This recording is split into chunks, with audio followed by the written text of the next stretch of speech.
Yeah, man, it's the 2nd of April 2024, super early morning. And I want to tell you about some things with my gang stalkers. And this is really about the attacks, the damage that they cause. And, that my left knee on the inside part, and I've talked about this for years and years, and this is something that they were attacking right in the beginning, and they used to attack me, and it hurt so bad, and this was all the way in 2013, and it was before they started talking, and it was before I had experienced anything to do with gang stalking at all that I was aware of. And the only thing I had experienced was that my devices had all become hacked. And I figured that out, but I didn't figure out that it was related to gang stalking. And so they were attacking me then. And that was in the beginning when I actually thought maybe there's some problem with my knee or something like that. And it was in 2014 when they started kind of sporadically talking and doing broadcast stuff to make me a little bit not aware. I didn't become aware then. At that point, I knew something had happened, and I was almost like, am I losing it? Like, what's going on with this crazy stuff? And then it was 2015 when they started in as a more of a regular thing, leading into pretty much full time. And at that time, the things that had been happening for the previous 2 years all made sense. And the attacks really made sense because one particular gang stalker, Marcus, this guy, they call him Marcus, okay? And he is a bragger, and he has been on my channel, on my neural monitoring as a gang stalker now for 11 years.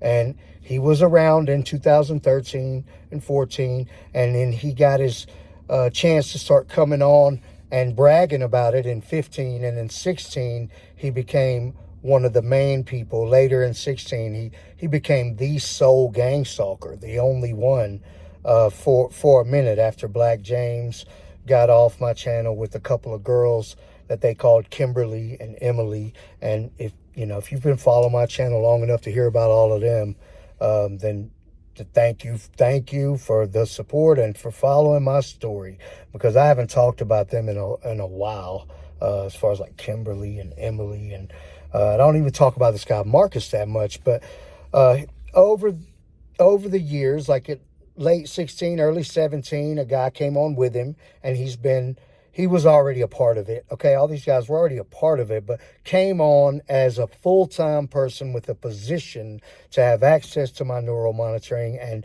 to be able to present live streams and to allow other people on or off. So they got a level of access. Okay, there's one person that has your neural monitoring, and I'm very aware of who has mine and who they associate with and who the people with more control are. And these guys that are on here, they pretty much have full access to do what they want to. What they don't have is ownership of the account, okay? And in reality, everybody really owns their own neurological broadcast frequency, but it's taking possession of it. And once you have possession of it, then you can lock that down and you don't have to let anybody on it. And neural monitoring is based on your neurological broadcast frequency, and it's a satellite broadcast system, and there are interfaces online, just like imagine like a command line, on a computer, and how back in the day that's how people operated on computers. And then imagine interfaces, how they started to be things like where you could press a button and go to this screen and that screen, and there was an interface. And somewhere along the line, people create those kind of things. And neural monitoring has probably many different interfaces made by many different people. And but ultimately, it's a coding based on network connections to this satellite broadcast system, which is connecting with your neurological broadcast frequency, which is your neural monitoring. Okay.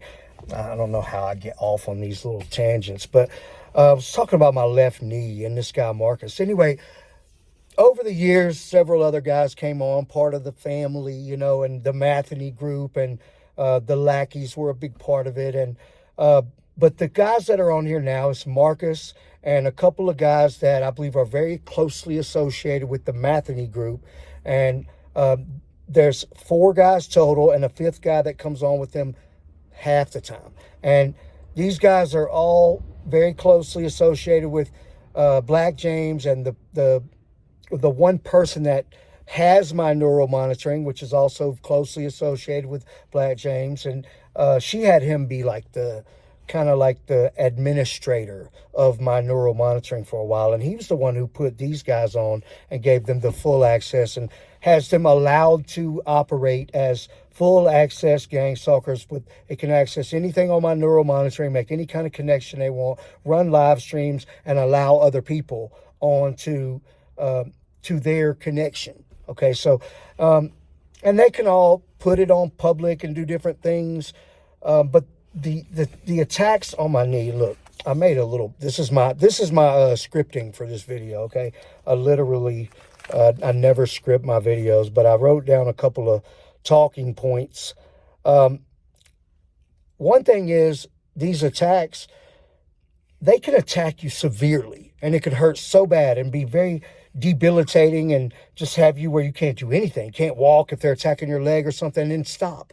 And then suddenly, miraculously, there's no problem there. And you can walk around normal. And, when they have these hologram broadcast entities, that they are able to control. And they, it's like their little avatar. It's like a little pretty much invisible hologram. Okay, and there are circumstances where you can kind of see them, and we've all heard about that or experienced it at the very least heard about it. Okay, I've had lots of experiences with it, and so have thousands of other people, and hundreds or thousands of them have contacted me or talked about it in the comments or something. Okay, and so it's not like some random thing that just I'm saying. It's the facts. Okay, and this avatar that they could connect with, this broadcast, hologram broadcast that's nearly invisible, they put on their little mind control headset thing, and they connect to it just like you would control a video game character in your virtual reality headset, except for neural monitoring is not virtual reality, it's broadcast reality, because you can connect to a broadcast, and then that broadcast can be somewhere in our physical world and interact with actual physical humans. And when they go into your flesh with these broadcasts, it is very, very painful. Okay, and they can do a lot of different things, but they've been saturating their broadcasts into my knee for a long time. And what I've found is that they can cause serious pain and temporary injury, and then otherwise it's just gone. Okay, when they stop, it stops, and you're miraculously healed, unless they continue to do it on a consistent basis. And when they continue to do it consistently, it can start to cause more of a lasting injury.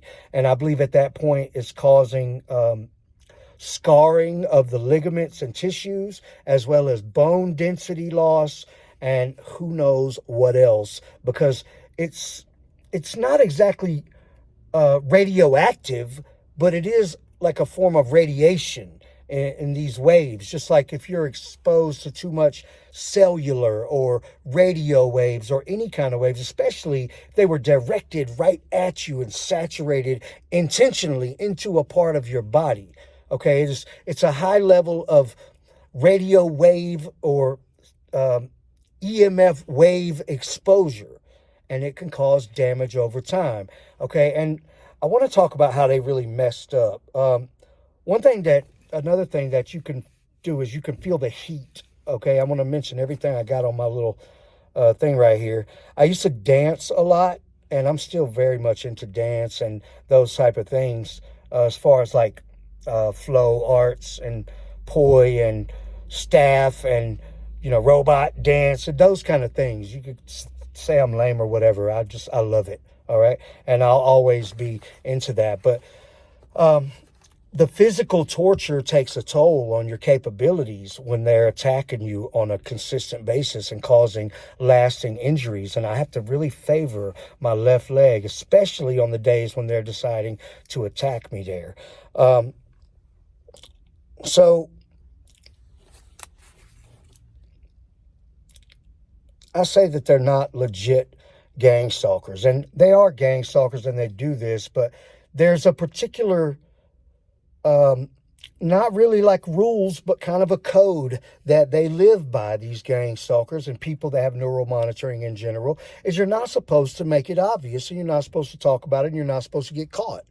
And what's happened with my situation is unprecedented, because I know a bunch of people that have neural monitoring, and I know a bunch of people that have been on my neural monitoring, and I've called them out publicly. And that's part of the reason some of the ones that I know by name personally have went away off of my channel. But still, the group in general and the people who control the access levels to my neural monitoring basically have possession of that account online. Then they've broken all the rules. Okay, so at that point, though, they're not really like legitimate type of gang stalkers with that, because they're not supposed to break all of those rules. And when I knew that all of them had neural monitoring and that they were doing this kind of thing, two things are supposed to happen. One of two things. Either they were supposed to leave me alone and never come back on my neural monitoring and make me believe this was just some figment of my imagination and I had lost it for a temporary point in my life. Okay. Or they were supposed to give me neural monitoring. Okay. Because they were caught. They're caught. And they're not legitimate gang stalkers or neural monitoring people, because even though they were caught, all right, they still persist in using it for torture and all kinds of horrible things. Okay, so they broke all the rules. I talk about the dance and how they're not legitimate. And I want to talk about the medical plans because they've caused damage to my body. And this is the last thing that I'll talk about in this video. So long term, I think they'll go away. But long term, I'm going to be in a position to be able to do things about this because of the things that I'm learning and the things that I'm studying and the direction that I'm taking with my life. And I'm starting to have more of a grounded, stable lifestyle. And I'm going to be able to go and get advanced medical treatment at some point. And it could happen sooner than later. Depends on how much of a priority it is, really. And this thing like attacking my knee to the point, and they've been attacking my right ankle on the inside, my right foot, the bones on the outside, and my left knee. And the combination of all that, I feel like they're trying to keep me from being mobile or able to walk around and stuff, which is not going to help them, because I can do a lot just sitting on my butt, really, as far as like the things that I'm learning and the knowledge that I have and the path that I want to take. They could stop me from doing things that I love and running around and maybe take away some of my health. But I think I'll probably last a good while still. And even if I was just sitting on my butt. Okay. And I think that the medical pathway that I'm going to take at some point is going to be able to prove definitively that there's bone density loss and that I have been exposed in some areas to prolonged torture from some type of waves, some type of broadcast waves. All right. And that's pretty much it. Okay. So these gang stalkers that I have, I don't know what they're trying to achieve, but what they're going to achieve is going to be great for all targeted people, because they're going to achieve making it positively known, and they're going to have the masses aware of it because they act so stupidly with something that's supposed to be very secretive. And they act reckless. They use it to hurt people, and they're not doing it randomly and secretly. They're doing it to somebody that can point out 10 or more people that are part of their group that definitely have neuromonitoring, and back it up with a whole lot of evidence, history, and data that doesn't go away, as far as like what they have, the accounts they have, how they use it, the stuff that's on their devices, the way that they've infiltrated my accounts and my devices, and the knowledge that I've gained about all of that stuff and will continue to gain moving forward. So anyway, I decided to make this video because they're attacking my body in a way that is debilitating, and it's very painful, and it's been very persistent here lately. So if we need to do it like this and start making videos about broadcast torture and spreading knowledge and making a big fuss about it every single day or several times a day on 1 or 2 or 3 channels all over social media, and how far do I need to take it? I'll take it that far. I think they know it, and everybody knows it. And that's what they'll do, is they'll attack me to the point that I'm about to start making it a big thing all over the place, and then they'll back off just for long enough, where I'm not completely crippled, where I can't even walk, and I'm not making several videos a day talking about names and broadcast torture and neural monitoring, and with nearly 11,000 subs on my channel. Every video I put out, it's like runs up into the thousands of people watching it. So it's not a good idea for them to continue to be violent and abusive and use broadcasts to hurt people, right? Right? That's what I was thinking. I mean, it seems like a dumb idea. Anyway, thank you guys for watching. I'm sure I'll be back real soon.